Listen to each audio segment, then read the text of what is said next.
दोस्तों नमस्कार, मैं हूं आर्किटेक्ट अशोक गोयल। 8 नवंबर की रात 2 बजे के आसपास जब पलंग हिलने लगा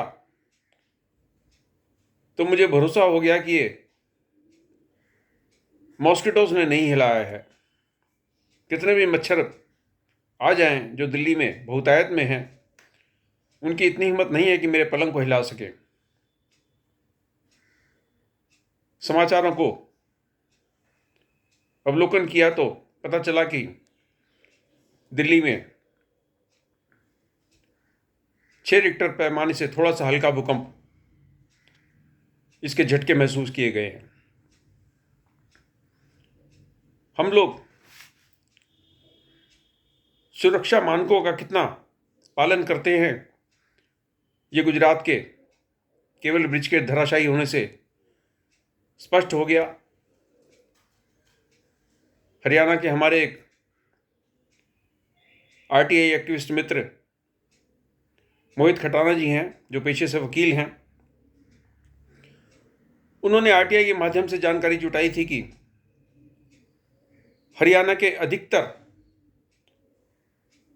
जिसमें सबसे ज़्यादा संख्या गुड़गांव की है, गुरुग्राम के अधिकतर प्राइवेट और सरकारी अस्पतालों के पास फायर सेफ्टी का क्लियरेंस नहीं है। वहाँ चलने वाले अधिकतर स्कूलों के पास फायर सेफ्टी का क्लियरेंस नहीं है। कुछ साल पहले दिल्ली हाई कोर्ट ने एक आदेश पारित किया था कि दिल्ली के सभी स्कूलों की स्ट्रक्चर स्टेबिलिटी का ऑडिट लगातार किया जाए और उसकी रिपोर्ट डायरेक्टरेट ऑफ एजुकेशन में सबमिट की जाए। 6 नवंबर को इंडिया हैबिटेट सेंटर में देश भर के आर्किटेक्ट्स का महासम्मेलन हुआ। आर्किटेक्ट्स एक्ट के 50 साल पूरे होने के उपलक्ष्य में ये पूरे दिन की प्रोग्राम का आयोजन किया गया था, जिसमें तरह तरह की चर्चाएं हुई आर्किटेक्ट्स के बारे में, समाज के बारे में, भवन निर्माण के बारे में, भवन निर्माण तकनीक के बारे में। और उसमें भी ये चिंता जताई गई थी कि जनसाधारण में आर्किटेक्ट और आर्किटेक्चर के प्रति जानकारी का पूर्णतः अभाव है। देश भर में कोई भी ऐरा गैरा नथुखैरा अपने आप को आर्किटेक्ट घोषित कर देता है और म्यूनिसिपैलिटीज और डेवलपमेंट अथॉरिटीज में भ्रष्टाचार के चलते उसके बनाए हुए नक्शे वहां पर, उसके बनाए हुए प्लान्स वहां पर स्वीकृत हो जाते हैं। ये तो ऊपर वाले का शुक्र है कि भूकंप की तीव्रता ज़्यादा नहीं थी। अगर 6.5 से ऊपर की तीव्रता होती तो दिल्ली और आसपास के बहुत से क्षेत्रों में भयानक रूप से जान माल की हानि होती। यहाँ तक कहा जाता है कि दिल्ली से सटे नोएडा में तो रेतीली ज़मीन पर निर्माण हुए हैं। जितना जमुना पार का इलाका है सारा रेतीली ज़मीन पर है, और यहाँ पर भवन निर्माण में अतिरिक्त रूप से सुरक्षा का ख्याल रखने की ज़रूरत है। लेकिन ये सर्वविदित है कि गुड़गांव हो, चाहे नोएडा हो, फरीदाबाद हो, या दिल्ली एनसीआर के और डेवलपिंग इलाके हों, यहाँ पर बिल्डर्स और सरकारी अधिकारियों की मिलीभगत से बहुमंजिली इमारतों का सभी नियम कायदों को तोड़कर निर्माण किया जा रहा है। पिछले दिनों माननीय सर्वोच्च अदालत के निर्णय से एक गगनचुंबी इमारतों के ट्विन टावर्स को धराशायी किया गया था। लेकिन ऐसा नहीं है कि इसका कुछ ठोस संदेश गया हो।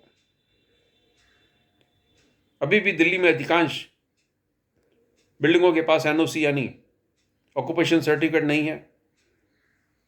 आप रिहायशी बिल्डिंगों को तो छोड़ दीजिए, कमर्शियल बिल्डिंग्स के पास एनओसी नहीं है। बिल्डर्स 4-6-8 मंजिली बिल्डिंगें बनाकर उनके फ्लोर्स बेच देते हैं।